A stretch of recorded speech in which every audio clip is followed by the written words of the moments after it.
Selamat pagi, selamat siang, selamat malam, Pak Awid dan teman-teman sekalian.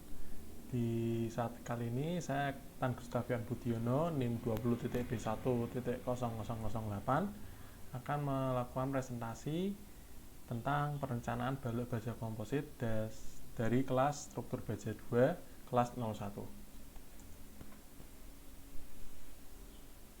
Pertama-tama di sini ada beberapa outline yang akan saya jelaskan. Yang pertama, outline pertama yaitu pengertian struktur komposit, kedua keuntungan dan kekurangan, ketiga contoh balok komposit, dan keempat ada contoh perhitungan tentang balok komposit. Struktur komposit, pengertiannya itu sendiri yaitu merupakan struktur yang terdiri dari dua material atau lebih dengan sifat bahan yang berbeda dan membentuk satu kesatuan sehingga menghasilkan sifat gabungan yang lebih baik. Umumnya struktur komposit berupa yang pertama, satu kolom baja terbungkus beton atau balok baja terbungkus beton. Yang kedua ada kolom baja berisi beton atau tiang pancang. Yang ketiga ada balok baja yang menahan slab beton.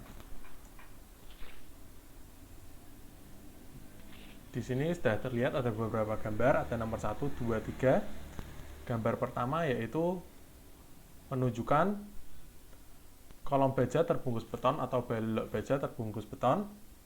Lalu gambar yang kedua tadi merupakan contoh dari kolom baja berisi beton atau tiang pancang. Yang ketiga merupakan balok baja yang menahan slab beton. Ya, di sini berikut merupakan gambar-gambarnya. Ini gambar yang satu, ini gambar kedua, ini gambar ketiga. Lalu berikutnya ada karakteristik struktur baja komposit. Sistem struktur komposit terbentuk dengan adanya interaksi antara komponen-komponen struktur baja dan beton yang masing-masing karakteristik dasar materialnya dimanfaatkan secara optimal. Karakteristik penting yang dimiliki oleh struktur baja adalah yang pertama kekuatan yang sangat tinggi, yang kedua ada modulus elastisitas yang sangat tinggi, yang ketiga adalah duktilitas yang sangat tinggi. Di sini ada kelebihan dan kekurangan dari struktur baja komposit. Untuk kelebihannya atau plus poinnya, yang pertama tampil dengan elegan dan sangat kokoh. Jadi jika terdapat di bangunan struktur, terlihat seperti sangat kokoh, kuat, dan sangat elegan. Yang kedua, kelebihannya yaitu memakai material yang sangat minim tetapi berfungsi sangat besar. Lalu untuk kekurangannya sendiri, dari segi biaya yang cukup mahal. Lalu yang kedua, karena ada proses pengerjaan yang cukup lama. Ya, di sini contoh balok komposit ya, bisa dilihat di gambar yang pertama. Ini adalah baja IWF. Di sini yang di atasnya terdapat plat beton. Di sini juga sama. Ini bangunan di rumah orang luar negeri ya, di luar negeri terdapat baja IWF, di atasnya terdapat plat beton. Di sini kita masuk ke contoh perhitungan yang pertama. Di sini terdapat struktur balok komposit. Yang pertama ada baja IWF dengan atasnya ada plat beton. Diketahui data yang diketahui panjangnya sepanjang 6 meter, jarak antar kolom di sini 1,5 meter, mutu beton 25 MPa, mutu baja 250 MPa, tebal plat sebesar 150 mm atau sama dengan 0,15 meter. Lalu nilai EC yaitu rumusnya 4700 kali akar 25. Jadi dapat dihasilkan 23.500 MPa atau 23.500 Newton per milimeter kuadrat persegi. Lalu ada FU yaitu 410 MPa.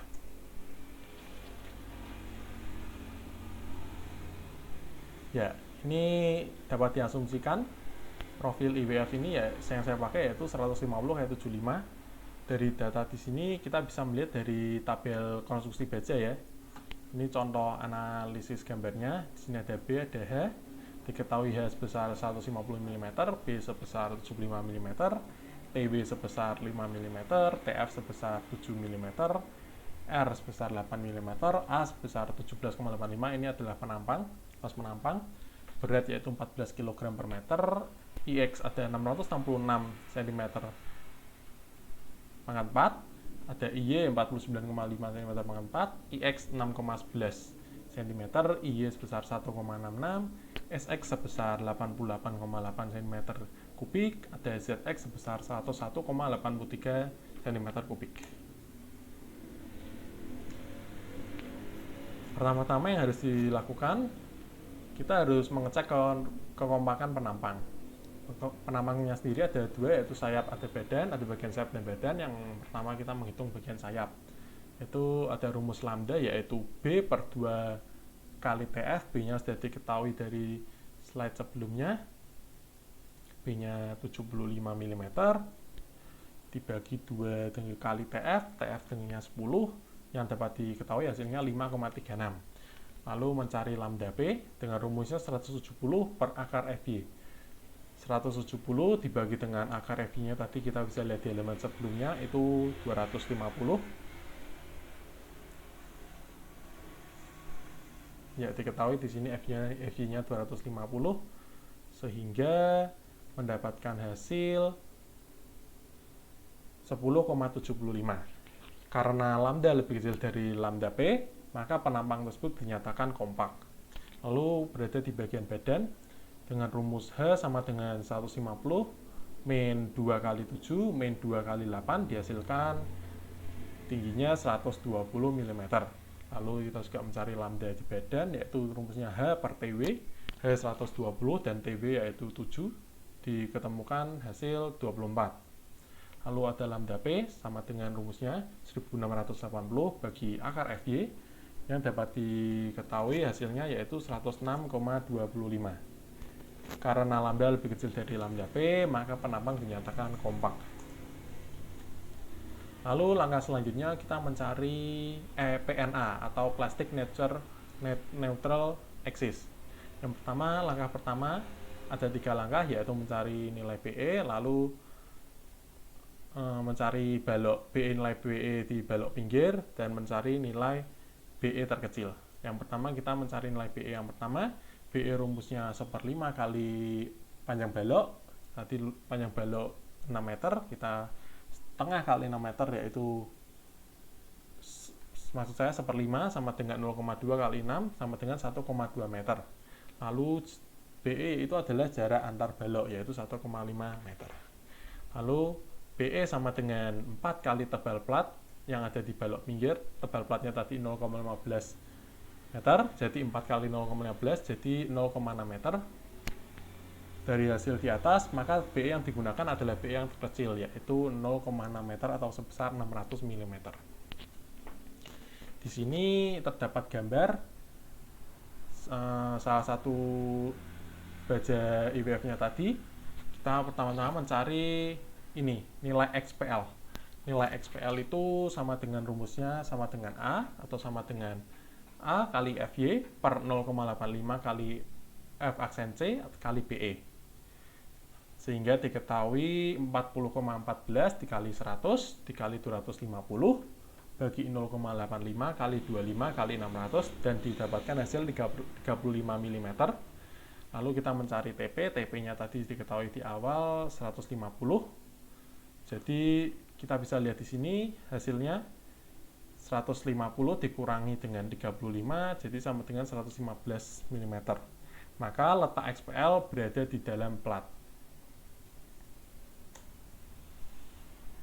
Lalu berikutnya yaitu menghitung kuat momen.